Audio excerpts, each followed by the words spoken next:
Welcome back to episode 4 of Disrupting the Algorithm podcast, season 2. My name is Julio Salgado, and I am the co creator of the Disruptors Fellowship, a program of the Center for Cultural Power. July was a tough month for immigrants in this country as we saw our humanity be relegated to headlines about deaths at the hands of those who are supposed to protect us.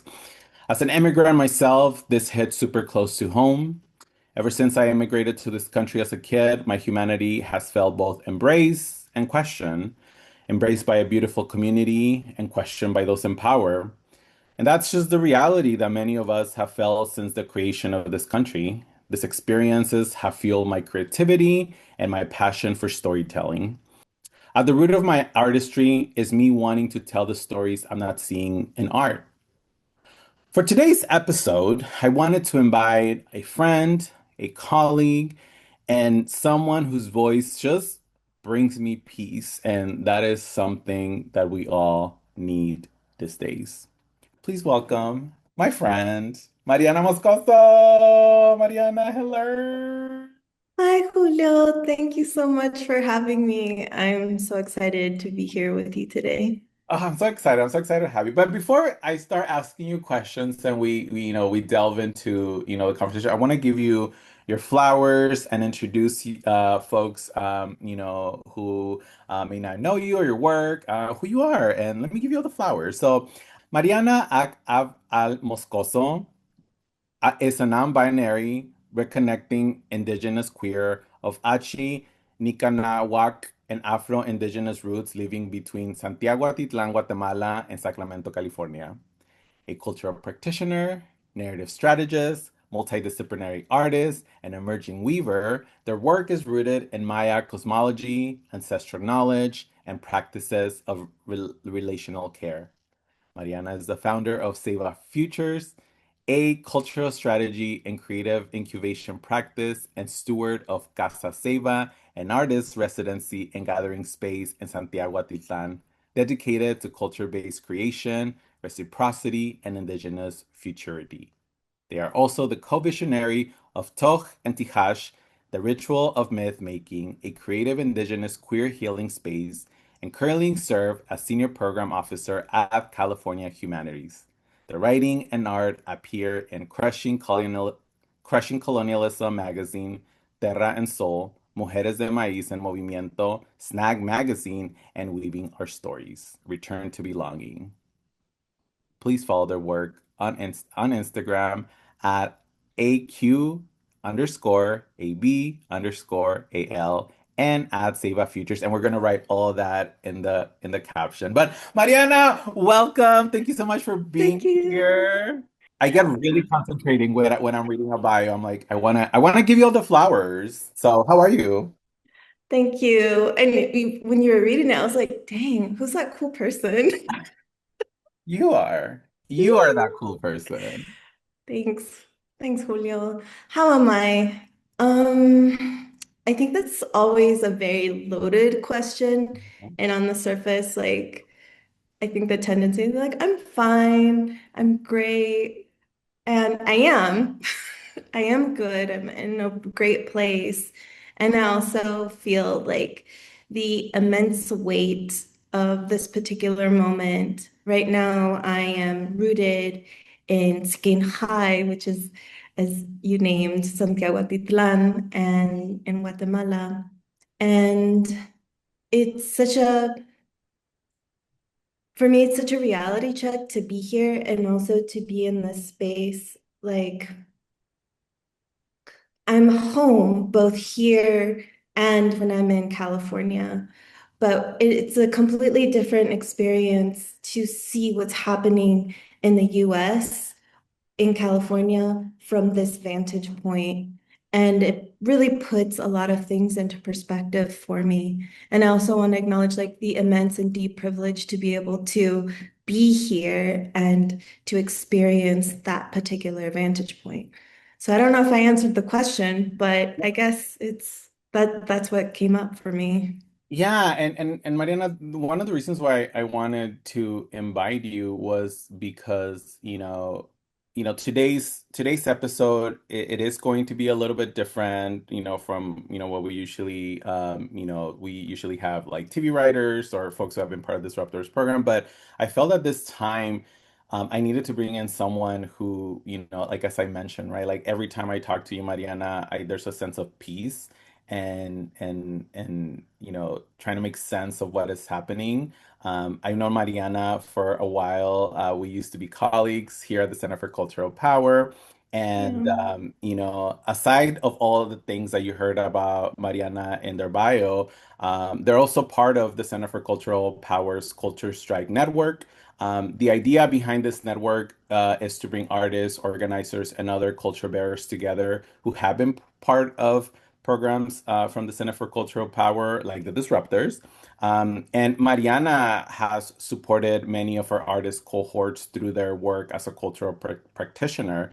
And so I wanted you to bring some of that energy, today, and hopefully, our listeners will get something, out of that, because I definitely, as an artist, as a creative, I think every time I talk to you, you just like walk out. I feel like I walk out with so much, knowledge, from you. So, with that said, every time I bring in guests, Mariana, I ask people, this question, because I'm just curious about what our guests are consuming, when it comes to the arts.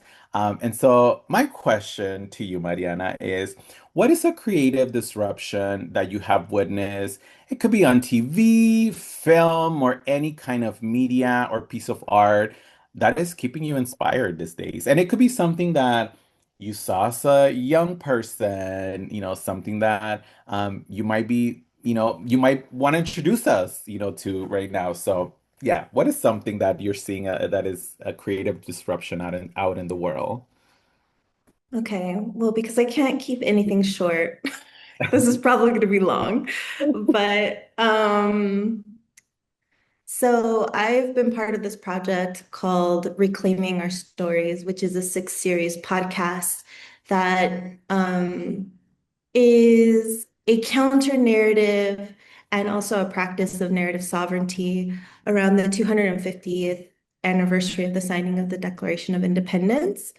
And so I've gotten to work with California Native artists, educators, lawyers, and just a lot of folks in California to create this podcast that is serving as a way to reclaim narrative sovereignty for California Native folks, but also is speaking to this particular moment in time.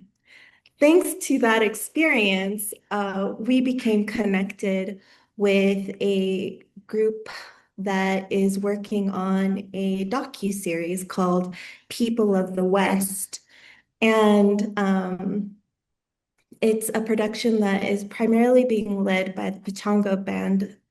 And it is the story of California Native people. And so it's very interesting to be in this place where I was hearing contemporary stories and, intergenerational stories and experiences and values with the guests in the podcast. Mhm. And then now being a screener for this particular docuseries, thanks to the work that I was doing with the podcast. And I'm only in episode 4. And while I know the history of California, it is so different to see these stories reenacted, because they reenact the history and hearing folks tie that history to their present day life, right? And especially this last episode that I watched, it involved like they have historians and people in the community sharing the historical facts and then their connection to it and how like some of the people that were talking, their great grandmother were part of massacres, right? And they know that story because that story has been passed down, and obviously not that long ago for it to be your great grandmother. That is in the living memory of people. So I guess when thinking about something impactful, it is incredible how reading, it's important and valuable. Of course, it's reading the history has impacted me and has brought me to tears, but the visceral reaction of seeing it enacted out is something that I'm still trying to process and put into words. And they have done a few screenings of the first episode of People of the West, and they're looking for a distributor. And so I really hope they get it because I think this is the kind of work that needs to be disseminated um, far and wide. Because especially as someone who is from California, right? California is my homeland. Um, I feel a responsibility and a duty to know about the history of the land that I am a part of. So yeah, that's the one. No, I mean, this is, I mean, and I can't wait, I hope I get an opportunity, to see some of this, series, but, I, I mean, you said it like this is history that it didn't happen so long ago, right? No. And I, I brought up at the top of, when we started talking about what's been happening, and this idea that folks who were not born here or were born differently, right? Like, I'm like, we're there's a history of our people being here, and so I'm so happy, Mariana, that you're able to bring this to life, and that's just California, right? Right. That is just one story of And one it's space. Yeah, and it's impossible not to make the connection of what happened to California Native peoples and what is happening right now. The separation of families, the murdering of people, right? It is, I mean, to me, it is a genocide, what's happening to immigrants. Um, it is a targeted effort to kill people. And so that is the very definition of the destruction of a culture and a people. And so I guess what I love about learning about history is that you see so clearly how the same tactics are used over and over and over. And it's important for us to be able to know that history so that we can recognize when it's happening, so we know how to fight against it or to provide an alternative to that type of world building. Yeah. When you're hearing the stories and you're interviewing folks and you're talking to folks, how are you taking care of yourself? And because it's it's hard. There's the immediate things that are happening right now in 2026, but when you're learning about more of the history, how are you taking care of yourself, when you're listening to all the stories? Yeah, that is a really great question. I think right now, well, for one, in the podcast, my role has been more as a witness because we wanted only California Native voices on the podcast. So I was more like a producer role in that. And but to be in this the concept, right, of narrative sovereignty and holding that container of people telling, reclaiming their story, I only had some outline of what the podcast or that particular episode is supposed to be like. And then the story weaver, who is our host, is the one that either took the questions that I put in there for him to ask, or adapted them, or came up with completely different ones on his own. And so I guess that all of that to say is like, I have been a, in a space of like relational listening and being witness to these stories. And I think the beauty of that process has been we did process afterwards. Like after, the recording, we sat there and we talked about our experiences and our relationship to these experiences and how it continues to be perpetuated to today. And so that to me is some of that piece of taking care of yourself because it's not enough just to talk about what happened, right? Yeah.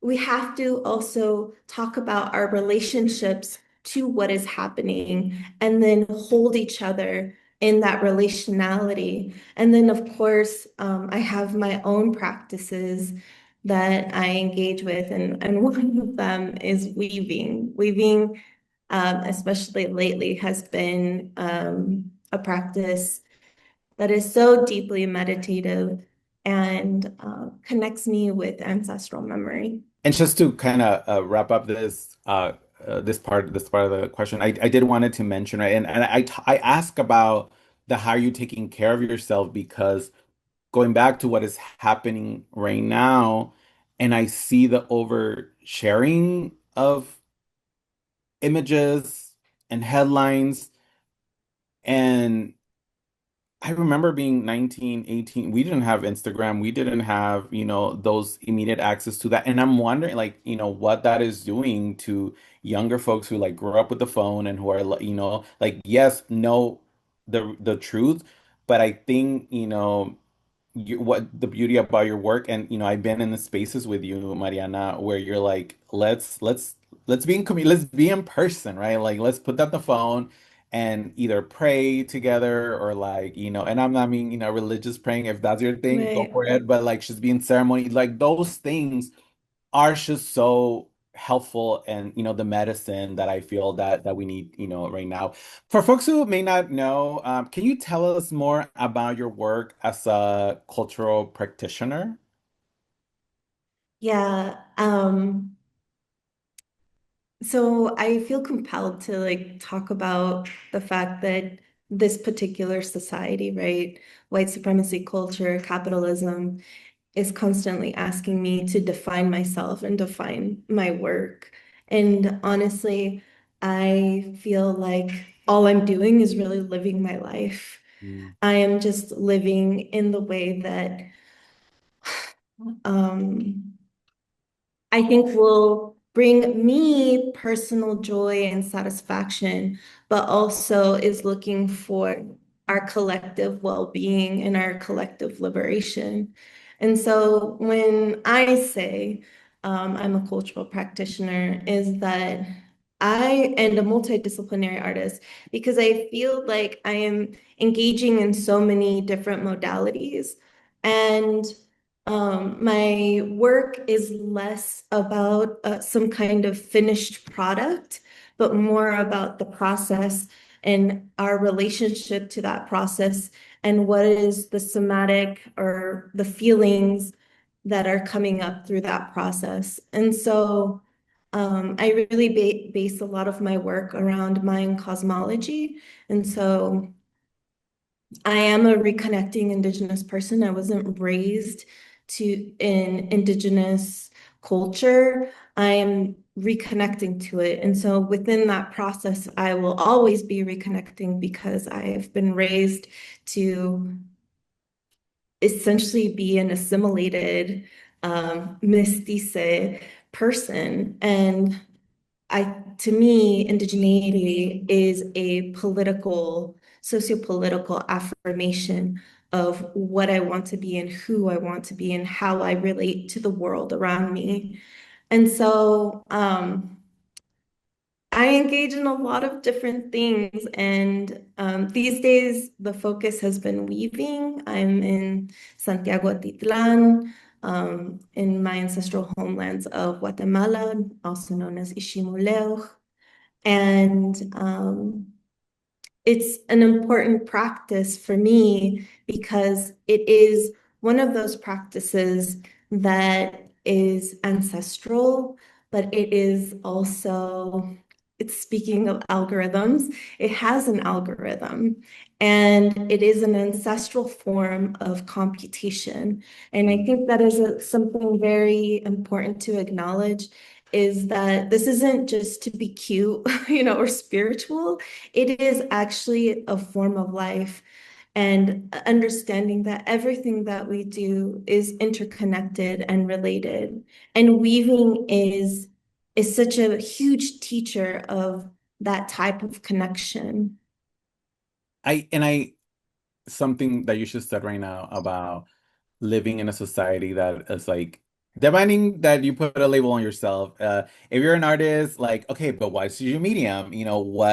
What is the output? Like what, when deadline, Yeah, and it's the duality that we're like living in, right? Like we live in the duality. Yeah, as an artist, as working artists, we do that. But for me, I also think about like what is the artwork that I'm making that is not for other folks, that it's just for right. me, right? Like I think something that a lot of folks that come in here, who are writers, and often bring up the idea, Shantira Jackson, who was a recent guest, she's a TV writer. She's like, everybody wants to be a writer, but nobody wants to write, right? And so like, what is that could mean so many things in terms of like, if your goal is to write to get a job, to get it's like, okay, great, because you gotta eat. But what is at the core of it? Like, what is your love for writing? Are you even journaling, right? Like, I think Yeah, it's you know this is why having conversation with you is so amazing because it really makes you think about, why do we want to be creatives in the first place, right? And yeah, we live yeah, in a world of algorithms that if you don't produce, you're not going to be seen. But honestly, I feel like some of the pieces that there's a lot of pieces that I create that I don't share with the world because it's just for me. yeah, And the few times that I'm like, okay, I'm gonna get personal, I'm gonna share it just because I feel like sharing it, doesn't get likes, but doesn't make yeah, it less than the piece than that went viral for A, B, or C, right? And so I think as artists, we have that opportunity to be like define our practice however we want to.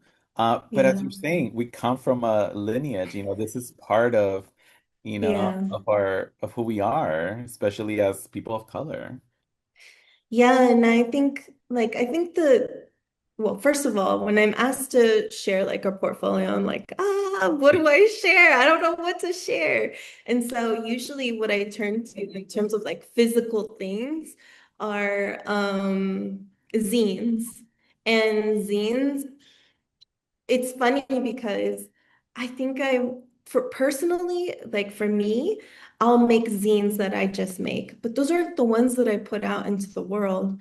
The ones that I put out into the world are the ones that I make in community. Mm, And so I guess the way I really see my role in this world is to be like a container holder. Like I'm holding containers, I'm holding spaces, I'm bringing people together. One of my elders here in Guate says that my role in this life is to be a bridge between worlds. mm, And I really see like when she said that, I was like, oh, you're right, because that is the role that I do. And so for me, when I'm in a space and I do community zine making, it feels so good because I am sharing this practice, right? And it's not just about making something.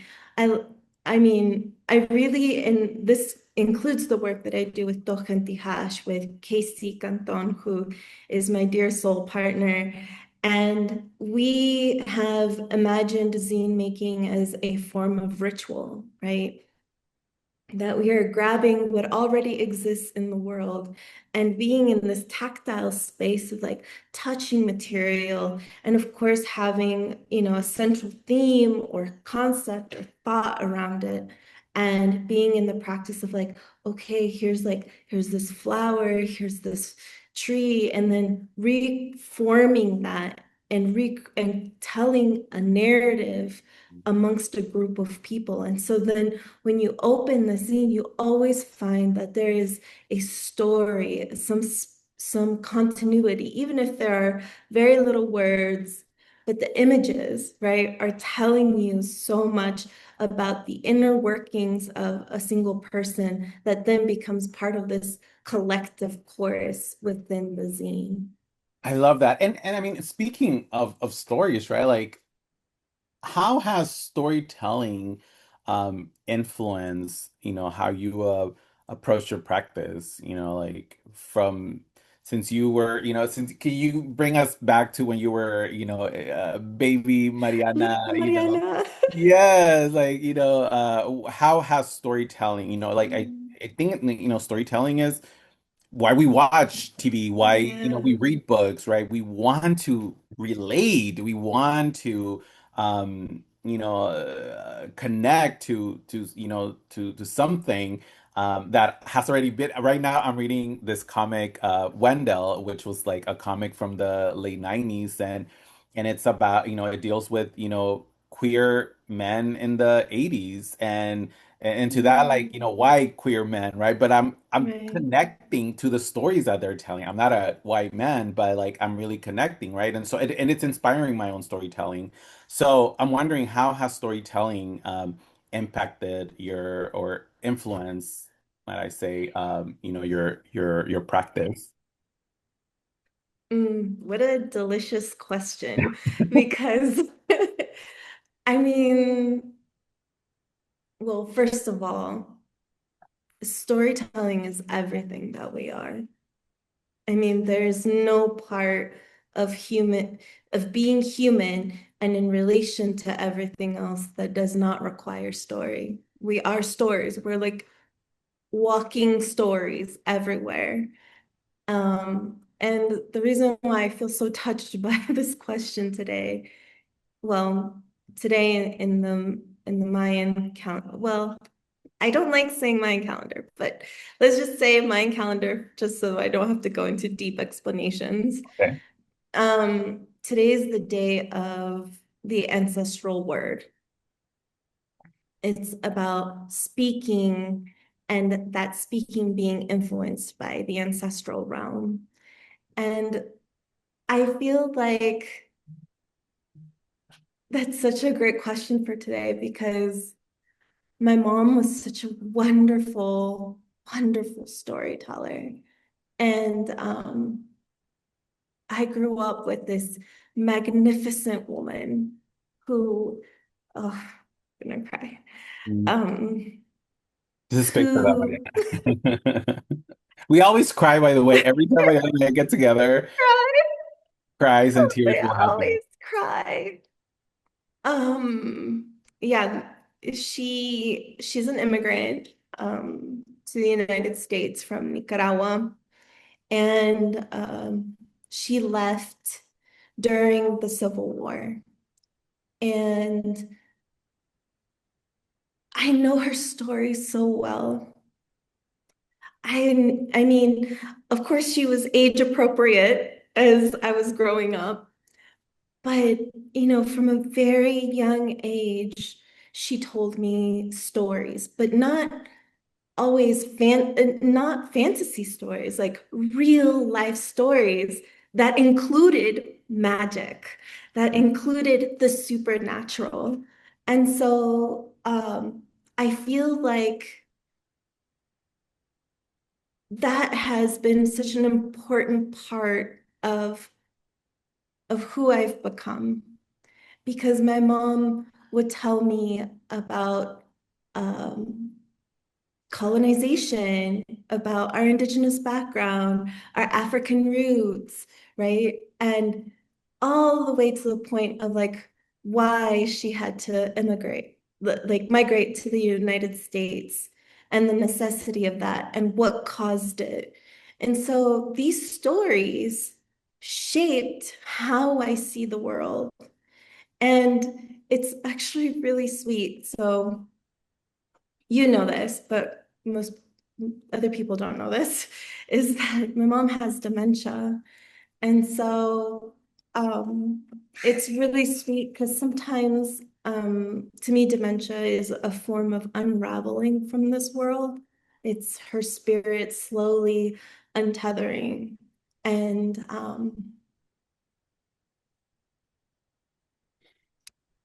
she says to me how proud she is of me and how magnificent.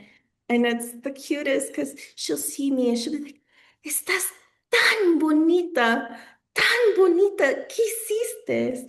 And I'm like, Mommy, it's just you. It's just your eyes. And she's like, I don't understand how you came to be this way. And I always tell her, it's because of you. And so I guess that's how storytelling works. Yeah. It Yeah. shapes you. 100%. And for as much as there's so much divisiveness, in the world right now, I'm like, the things that makes us relate to each other are bigger than the things that makes us different. It's just like sometimes the differences can be louder, but somebody who might not agree politically with you has a family member that is dealing with the same thing that you are dealing with. And so at the core of it, I go back to like, that's why we need the stories, right? That's why we need to um share those things. And it's not just I bring up the Wendell comic, because one of the things that they deal with, it's the AIDS crisis that was happening. Yeah.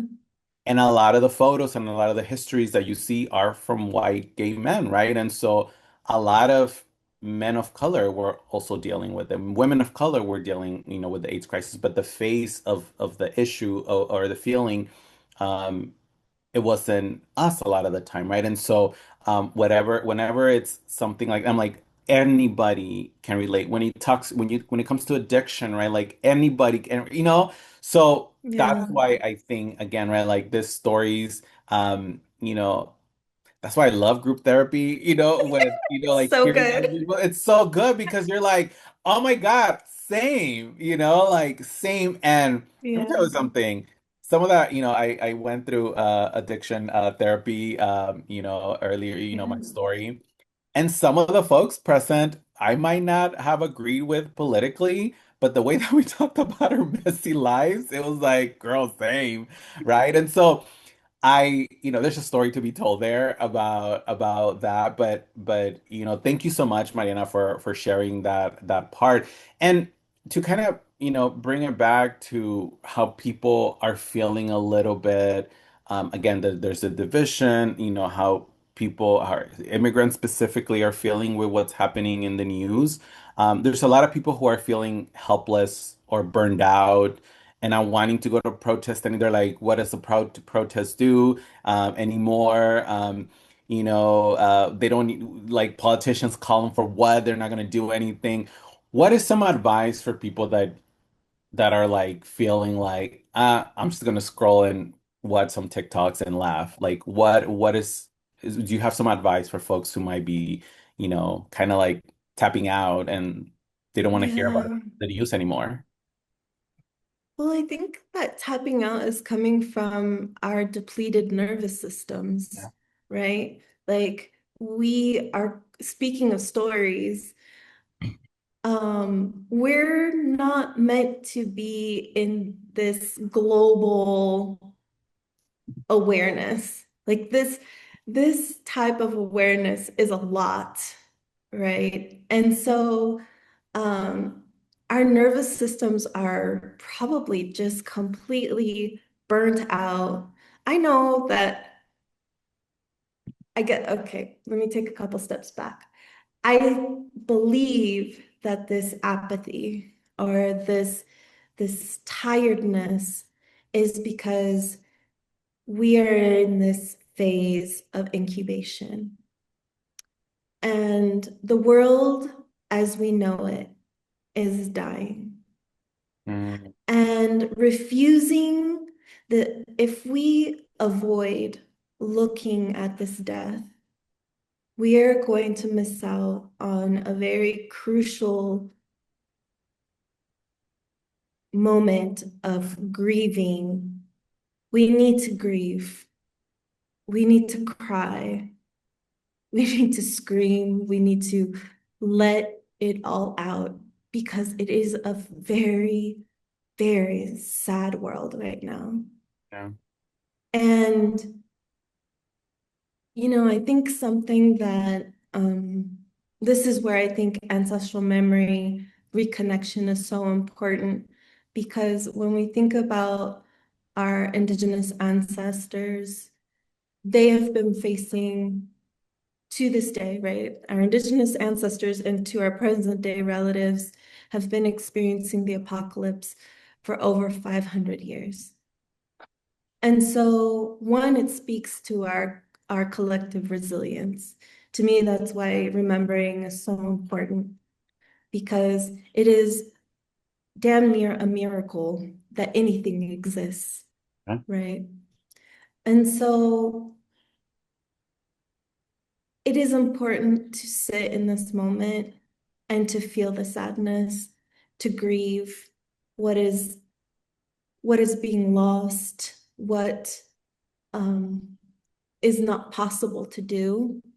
Because if we don't sit with the sadness and the pain, we can never get to the place of finding a solution. And I think that, I mean, I think the important part about what I have learned is I have a responsibility, right?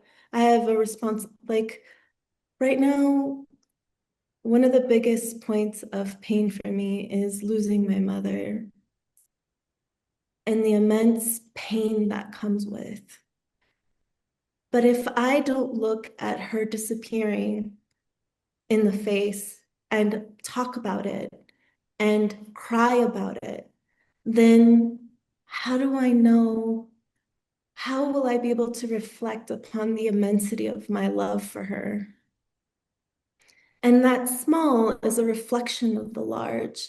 If we don't grieve our relatives that have been murdered, if we don't grieve the climate catastrophe, if we don't grieve the collective sorrow, then how will we be in a space to build collectively? Because it's going to be up to us. Whatever, however this all unfolds, we need to take care of each other. Yeah.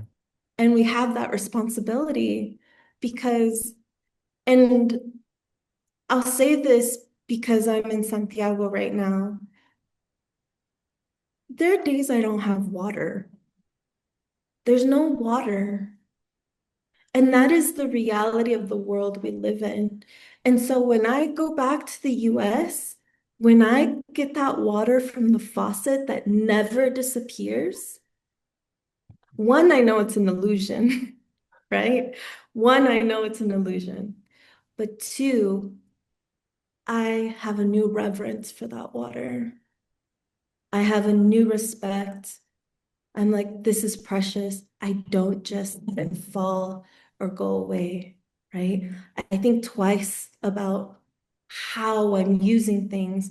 And of course, all of these things that are happening are much larger than our personal decisions. And yet, we have the responsibility to act, right? In this small little world called the self. And that's becomes a ripple effect. And that's what has driven me to my latest work here in Santiago. Oof, Mariana, this is thank you for again medicine, right? Like when I first met Mariana, that was literally one of our first conversations. We talked about care, being caretakers or caregivers, Yeah. and I just, I'm like, I just met this person. Why am I like spilling my guts out to them? But that's just the kind of person Mariana is, and as we're coming to our close, Mariana, you just brought up the work that you're doing in Guatemala with Casa Ceiba. Can you tell us more a little bit about that work and how can, creatives, tap into that? A space for artists to create is always, needed because, as organizers and movement workers and culture bearers and creatives, like cut all hands on deck right now. how is Casa Seba, your work, tell us more a little bit about that as we're closing. Yeah, one quick note about our first conversation. I also don't know how to be superficial. Like, I'm like, are we going deep or are we going deeper? Boom. What is that? What is superficial? I can't be What's the anything but weather? myself. Yeah, so I'm like deeper, deeper. Um, but yeah, Casa Seba really comes from this vision, right? From this desire. Um, I don't know if I have enough time to explain it, but to me, being in Santiago is like being in the real world. I was talking about the preciousness of water. The electricity sometimes goes out. Um, and so these are, I know I'm not like selling the place in the sense, but I think there's something very important about this experience and not in this voyeuristic, not in this consumerist way, but to really live in the world, right? To be aware that the reality that is lived in the United States, for one, it's not sustainable, right? And it's also how majority of the world does not live in that way, right? And so to me, Santiago really grounds you in that reality of like, this is how the world lives. And so, Casa Seba, I'm actually in the studio right now. There's a huge studio space, and it's meant to be a place for creatives, culture practitioners, organizers to come and reconnect with ancestral practice. And even if a person's ancestral practice isn't Maya Sutuhil, to me, it's a portal because we all come from land-based practices. It doesn't matter where we are from in the world, who our ancestors are. There was a point where our ancestors, everyone's ancestors, were land-based. And there's something very important about the tactile, like the need to touch things and to be in relation. And I'm going to go back to weaving because I'm in such a weaving space right now. Yeah. But I'm in a process of like learning how to set up my loom. And I've done it a few times, and every time I learn something more. And for the Maya, we are the people of corn. Corn is everywhere, it's in everything that we do. And one of the processes that happen when we weave to prepare the threads, we dip it in corn. And so that relationship of corn being every part, that's why we're made of corn. And I think when I invite people into the space to be here, they have the opportunity to connect with that memory. It may not be corn, it might be something else, right? But it is a portal from which we can learn who we are in relationship to our ancestors and memory. And so, yeah, there's a studio space, and then part of it is also to be in a practice of reciprocity. So not only just learning from the cultural practitioners here, but also giving back to the community, whether it's like trash cleaning, teaching English class, um, so that we are in an active practice of reciprocity with the local community that is also giving to us, that we give back. And so it's very much a process-led place where we are really thinking about our relationships to community, to ourselves, and then take these learnings and these teachings back with us so that we can apply what we learned to our own communities wherever we may be. I love it. And we need more spaces like this. And so, thank you, Mariana. I've been hearing about this project, for a while, and I'm so happy to see that it's coming to fruition. And really, if folks want to get in touch with you, Mariana, what's the best way that folks can, reach out about Casa Seiba and like about the work that you're doing? Where can people reach out to you? Yeah, I think the website is a great place to start. Signing up to the newsletter because I haven't done it yet, but I plan on sending out like newsletters about what's happening here. And of course, social media is a great spot. So, yeah. I love it. I love it. Thank you so much, Mariana, for being here today and for just, again, just sharing, I needed something. I myself, I'm doing like you were a selfish guest for me, like I really wanted, I needed, I'm like, we're talking about, the work that we do here at Disruptors, but also like taking a moment to pause when things like this happened, and I hope, the listeners, really, got something, I'm sure they got something out of, the beautiful medicine that you shared today. So thank you so much for being here, Mariana. Any last words before we close it? We close our conversation. Yeah, I think something that you just said right now is this is a very urgent moment. Hmm. And and I think what this moment is asking us to do is to slow down. And so when we slow down, we're able to be more aware of our sensations and to see what is happening. Because capitalism is asking us to move. Yeah. So, what's the contrary to that? How are we in opposition to that? That means slowing down. So, I think that would be my last thought. And of course, immense gratitude to you, Julio. I feel so honored to know you. I feel so honored to be in relationship with you.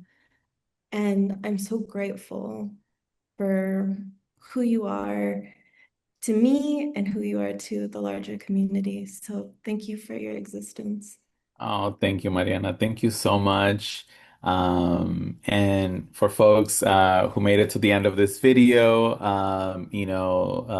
thank you. Hope you're taking care of yourself.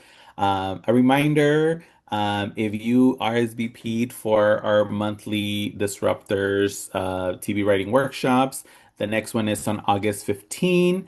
Sci-fi and horror writing with Ooh. Lindsay. I know, Lindsay Villarreal. Like It's what?